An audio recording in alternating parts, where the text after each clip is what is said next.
अनस की स्टोरी में आपका स्वागत है। आज फिर हम एक नई कहानी लेकर आपके सामने उपस्थित हैं। तो चलिए शुरू करते हैं आज की कहानी। नए साल की रात, अंधकार में छिपी एक अजीब गहराई से जुड़ी एक डरावनी कहानी।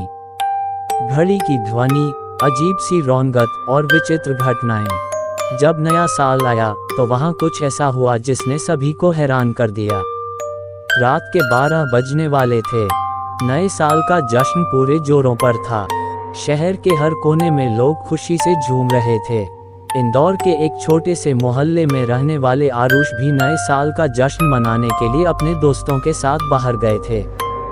वे एक नाइट क्लब में गए थे जहां जमकर डांस और पार्टी चल रही थी। आरुष एक युवा और ऊर्जावान लड़का था। उसे पार्टी करना और नए लोगों से मिलना जुलना बहुत पसंद था। वह हमेशा नए साल का जश्न मनाने के लिए उत्साहित रहता था।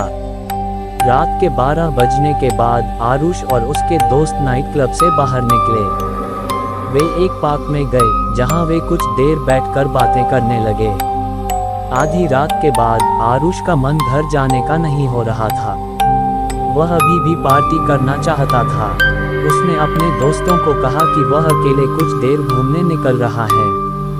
उसके दोस्त भी थक चुके थे, इसलिए उन्होंने उसे जाने दिया। आरुष पार्क से बाहर निकला और शहर की सड़कों पर घूमने लगा। वह शहर की रोशनियों को देखकर मंत्रमुग्ध हो गया। उसे ऐसा लग रहा था कि वह किसी सपने में है। आरुष घूमते घूमते एक पुराने महल के पास पहुंचा। महल अंधेरे में डूबा हुआ था और उस पर जंग लगी हुई थी। आरुष को महल बहुत खूबसूरत लगा। उसने सोचा कि वह महल के अंदर जाकर देखे। आरुष महल के अंदर गया।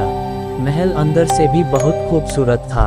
दीवारों पर सुंदर चित्रकारी और नक्काशी की गई थी। आरुष को महल में घूमने में बहुत मजा आ रहा था। आरुष महल के एक कमरे में पहुंचा। कमरा बहुत बड़ा था और उसमें एक बड़ी सी घड़ी लगी हुई थी। घड़ी की सुइयां 12 बजने को थीं। आरुष ने घड़ी को देखा और उसे अचानक एक अजीब सी अनुभूति हुई। उसे लगा कि जैसे कोई उसे घड़ी की ओर बुला रहा है। आरुष घड़ी के पास गया और उसे ध्यान से देखने लगा।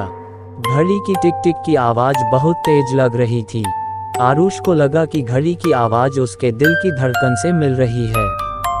घड़ी की सुइयां 12 बजने वाली थीं। आरुष घड़ी की ओर देखने लगा। उसे लगा कि घड़ी की पलकों में एक चमक है। घड़ी की 12वीं सुई 12 बजे के पास पहुंची। आरुष को लगा कि जैसे कोई उसे घड़ी के अंदर खींच रहा है। आरुष घड़ी के अंदर खींच लिया गया। वह अंधेरे में डूब गया। आरुष को कुछ देर बाद होश आया। वह एक अंधेरे कमरे में था। कमरे में एक कुर्सी रखी हुई थी। कुर्सी पर एक महिला बैठी हुई थी। महिला बहुत खूबसूरत थी। उसके बाल काले और लंबे थे। उसके चेहरे पर एक अजीब सी माया थी। महिला ने आरुष को देखा और मुस्कुराई। उसने कहा, तुम यहाँ कैसे आए?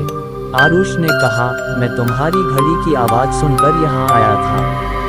महिला ने कहा, मैं इस महल की आत्मा हूँ। मैं इस महल में 100 साल पहले मर गई थी। आरुष को बहुत डर लग रहा था, लेकिन वह हिम्मत करके बोला, आप मुझे यहाँ क्यों लाए?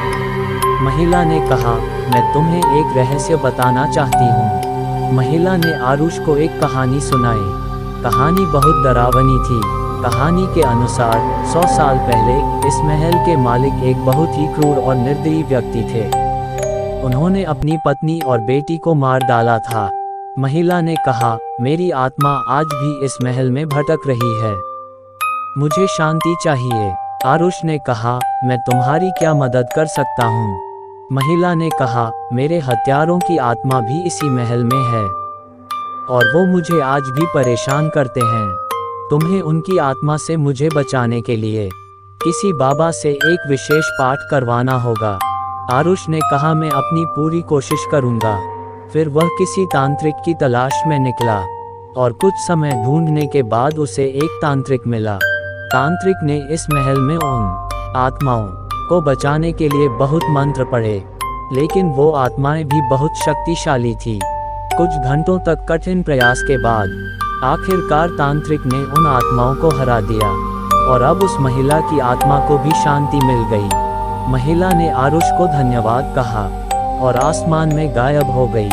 अंत। अगर आपको वीडियो अच्छी लगी हो तो प्लीज़ वीडियो को लाइक करें और चैनल को भी सब्सक्राइब करके बेल नोटिफिकेशन को ऑल पर प्रेस कर दें। Thanks for your watching.